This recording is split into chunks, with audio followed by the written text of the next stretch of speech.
Maybe I will. Maybe I won't. I don't know yet. Let's see.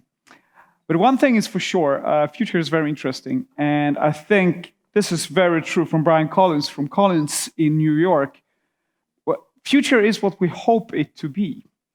At least it's a good start. And we see that futures are possible in any possible way. But you need to start thinking about what you're hoping for. And you need to say it in a very, very new and interesting way to other people, because that matters. Your imagination is the first sort of mechanic. There are three mechanics of change. Imagination is the first one. And I don't know who said it, but with this imagination that you have, or we have, starts the shaping, right?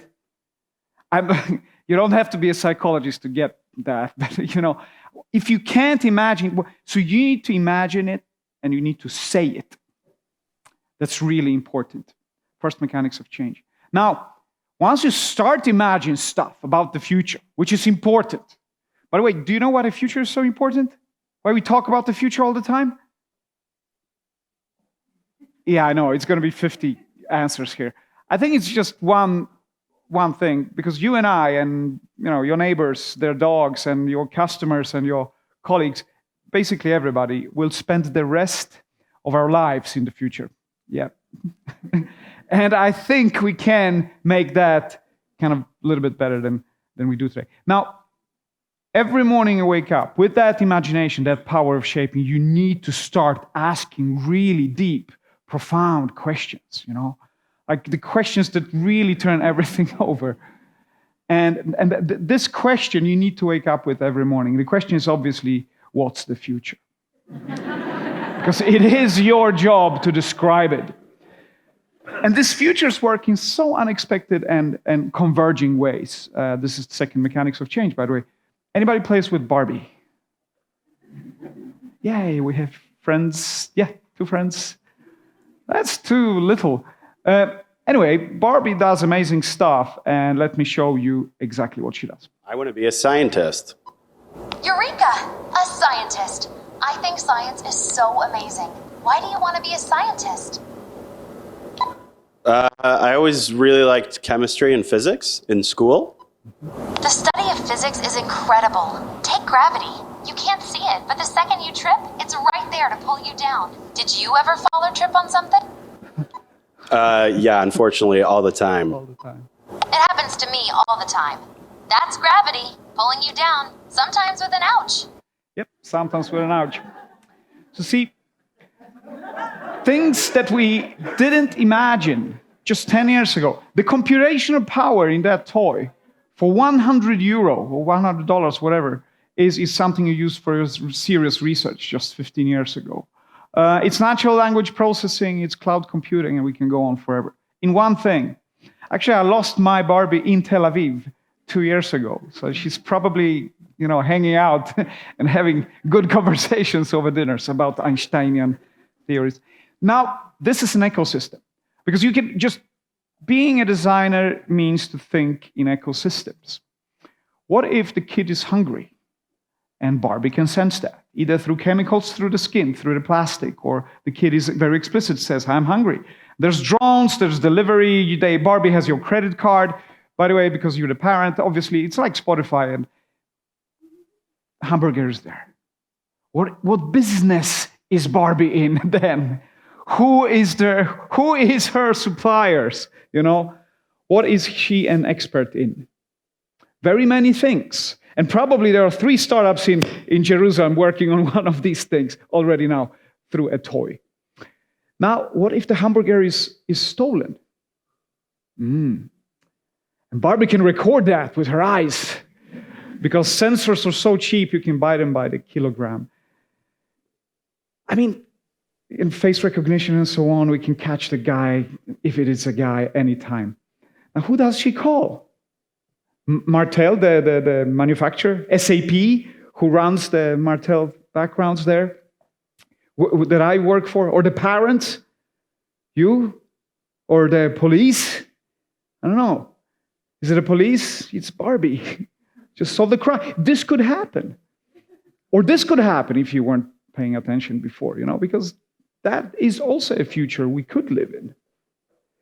So what I'm saying here, we need to design futures we want to live in. And this was apparently a future that wasn't so popular, so they shut it down because we didn't design it the whole way. Okay?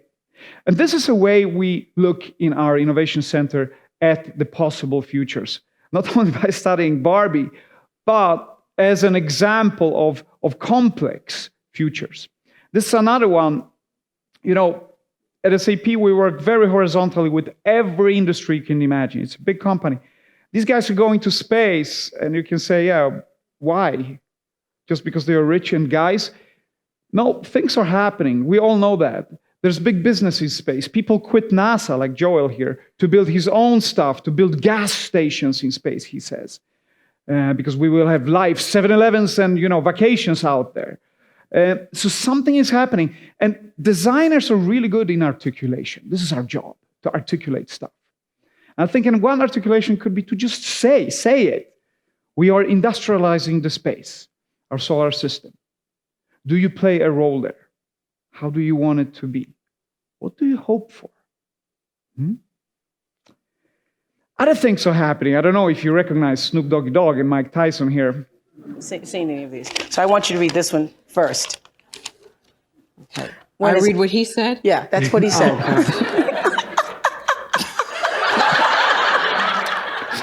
It's all fun and games until this happens. Simply, President Trump is a total and complete dipshit. Now, you see, I would never say these things, at least not in a public address, but someone else would. Someone like Jordan Peele. This is a dangerous time. Right, it's a dangerous time, and we are designing it. So, what do we hope for? I mean, this is all sorts of deep fakes that you probably watch on YouTube without knowing yet. And soon they are everywhere. Soon they are affecting your behaviors. Behaviors affect societies, and these affect politics. Design is political. And this is what we're doing here. This is very important.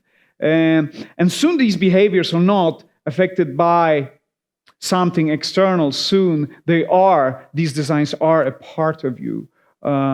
This lady is controlling a computer with her mind. She's paralyzed, she can type. This gentleman is driving a Formula One car. He's also paralyzed. He's driving that car with his mind. It's Obi-Wan Kenobi's, this is not the droids you're looking for. All of us. And people that I won't show you examples, it's super exciting, I don't have time, are working on trying to put data not only out of your brain, what do you think and how do you think, what do you want to affect, but also put the data into your brain. And this is interesting because this is just a little thing when was this 3 years ago, 4 years ago? Like a grain of rice, very tiny. It's a sensor, we can swallow it. Today it can only read data. 10 years from now, 20 years from now, we can actually put data there because we will understand how the brain works and how it can actually connect the synapses and so on. The grain of rice, the white thing there is the grain of rice today, and that's a full-fledged computer with computational power. So that's what happened just the 3 years. So the third mechanics of change is exponentially faster, you know this, but this is important to remember. Otherwise, we can never imagine Barbie talking science, and we need to do that.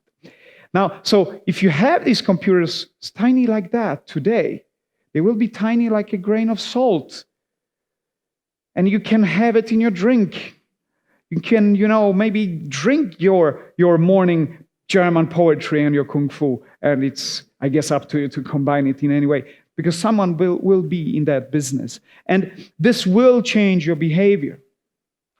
And then we need to ask, is this still human-centered design? Is it? And I don't know, because I don't know what is human in 2040.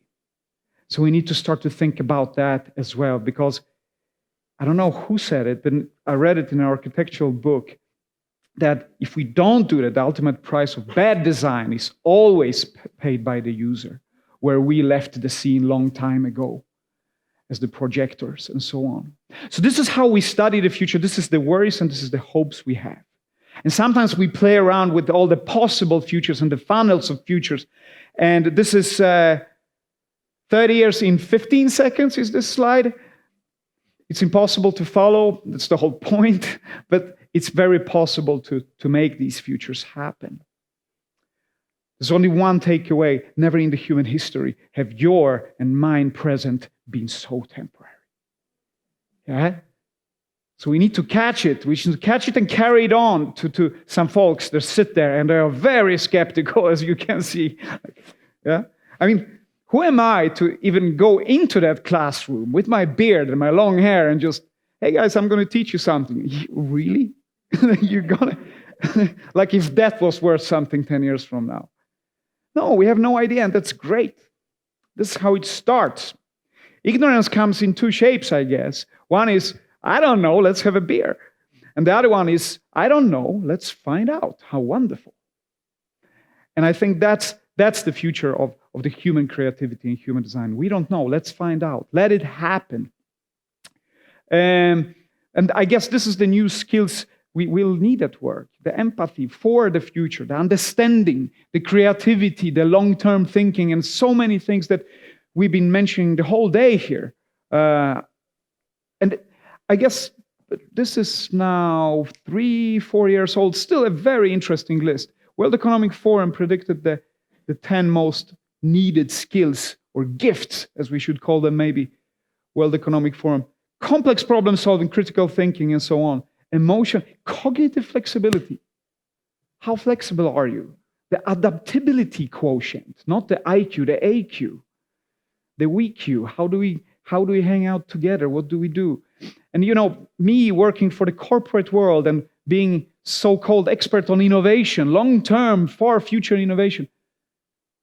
I caught that, you've probably seen it, but still, think about it. People still think that their purpose is profit.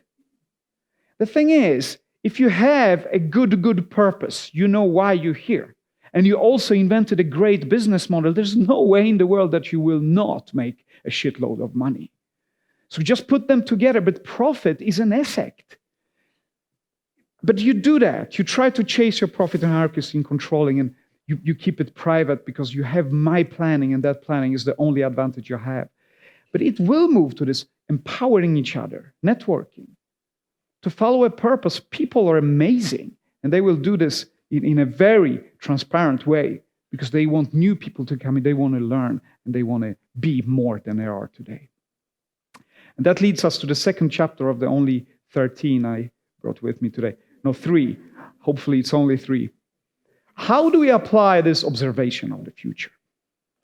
And this is what we've been working in our labs on. McKinsey talked about 3 horizons some years ago. We thought that was good, but not good enough. The first horizon, continuous innovation. This is where we keep the promise to whatever market, to yourself. Timeline changes because there is a second horizon of the future, the horizon of trust. Who do you invite to project into the near future, the adjacent innovation? The next. This is important because this is where you connect to other people and the other people's needs. But fortunately, there is a third horizon, and timeline will change again. So your first horizon to deliver on your promise is only 1 year, 1 quarter, depending on your service or product. There is a third horizon. That's what you hope for. That's your vision, and that's your thought leadership. The big difference between the first 2 horizons and the third horizon is that you cannot forecast to the third horizon. Because if you can forecast all the way there, it is not the third horizon. It builds on stuff you cannot know. You don't know the markets. You don't know the return on investment. Sometimes you don't know the technology. Sometimes that technology doesn't even exist. We don't have the math. You just imagine and you go there. And that's a very important thing. So the only thing you can do is backcast. You put a goal there and you imagine what should we do year 9, 8, 7, and so on to reach there. And you can forecast from where you stand today together with your friends, and you meet in this horizon of trust that you trust each other, you trust your vision, you trust your resources that you have today. Trust is very important to move forward into the future. And I guess, and you touched upon it a little bit, operations. I mean, validate, incubate, scale. We should work like a startup. we should, go crazy here and then in the end make a shitload of money. That's how we do things right. Spread your resources, don't invest everything in once.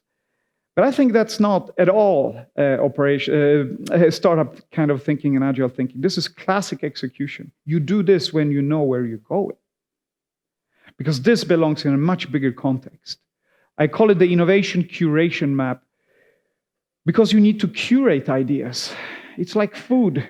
It's human. You don't know. So doing things right is really good. But it's really bad if they are the wrong things to do. Because you can run very fast in the wrong direction, right? I mean, Nokia and everybody else did that back then. You need to explore. You need to collect your future map, your future fabric. I showed you a couple of points of that and a couple of narratives that we've been... And we have a strategic point of view. This is where you stick your head out. You will play a significant and positive role in something. And when you know that's something, you have the narratives for it, then you have your strategy and game plan.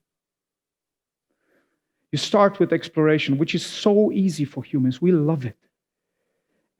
Because failing here in the future fabric, it's so cheap. But failing on scale is really expensive. It's deadly. And I think Schopenhauer, the philosopher, said it beautifully. He said, talent hits the target no one can hit, which means you win. You're the talent. Everybody tried, but you hit it.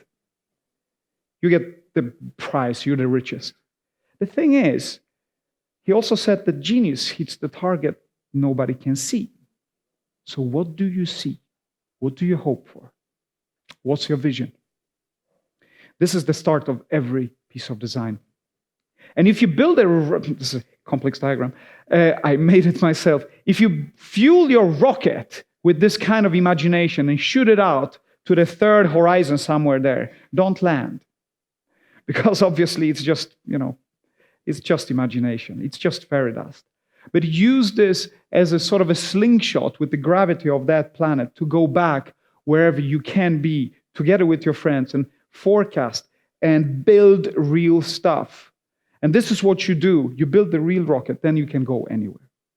And that's what I call the slingshot rather than moonshot principle, because you need to start with the imagination, not the VC and amount funding and the amount of money in your bank account. Oh, I have the money, so now we can do it. Yes, but why did you do it? What was the idea? Like one company many years ago in the early 80s, 81, 82, said, imagine if book were electronic. And you can carry a computer in one hand between your fingers like that, and this computer would be connected to all other computers and all the information in the world with a radio link, whatever that would be. They didn't know. And you can learn to use it in 20 minutes. And obviously you know the company. Yeah? No? It was their vision. So they started to prototype. Absolute fairy dust. It's plastic. There's no electronics inside at all. But they need to try it. Yeah, that looks like a book. Maybe you can write in it or something like that. Maybe it should be like a book so you can close it and open it. I don't know. Does anybody know?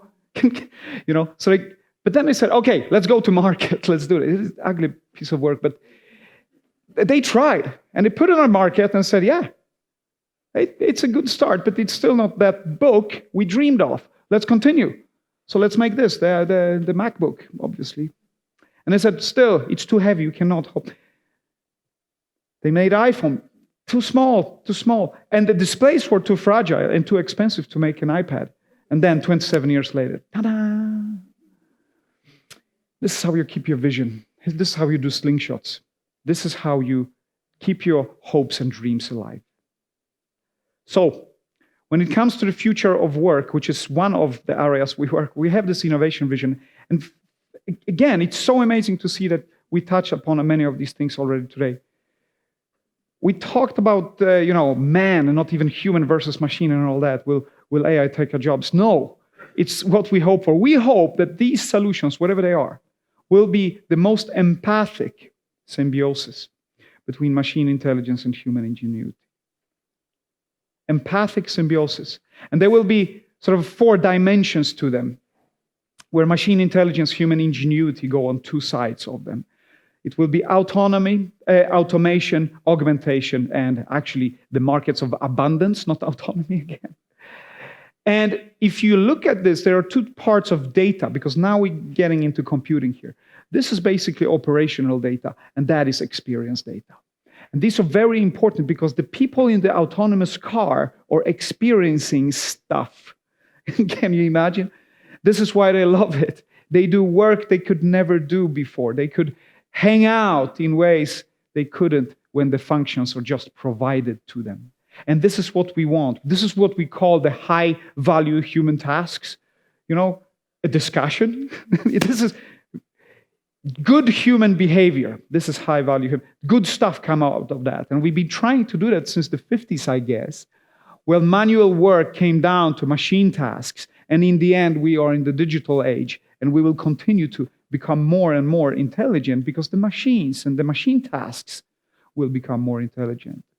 And this is where we talk about, will machines take our jobs? No, but they will take task after task that is absolute bullshit, subhuman work that we shouldn't have done in the first place. And in the end, maybe we'll reach this high-value human task Maslow's pyramid top where we can spend our time exploring and interacting, hanging out. We're really good at that. So we can leave this heavy load of manual and cognitive load and maybe focus on our passions and what we hope for. And that's basically automation.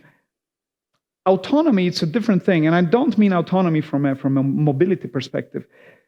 A car can be ordered within 3, 4 to 7 years, can be 3D printed, can be whatever office or gym, it can be, or like in Sweden, it can be hub of services. But it can start to assemble itself. When you say, I want this car exactly to my city, to my fleet of cars, or privately, it can start to send out tenders.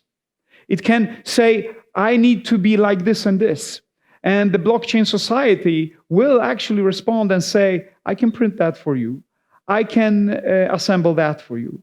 And I can guarantee that you will be made 2-3 weeks from now and delivered to that and that destination. And this will also open a totally new business for many people that are shut out from the big companies that today, for example, make cars. Hopefully we can take this abstract and apply on any industry. And that's really important because this car is a business entity already, and it maybe even knows you a little bit. It has your playlist from Spotify. It tells you I will be there in 3 weeks. I already made some money because I dropped off some packages and some nice kids for some other people that needed a ride, and so on and so on. It's a package that comes, and you just press play. I want this car. And this car thinks. It's autonomous. So that's the kind of autonomy we're looking for. And that's operational data. I don't think humans will do much of that 20 years from now, or even 10 years from now. But let's move to the superhuman. My favorite, the experiences of being a little bit more than we are today, because we always been that, but never just picked it up. And I have a tiny little dialogue, over a long dialogue that we wrote, that could describe a possible future, and actually a future that we find quite desirable.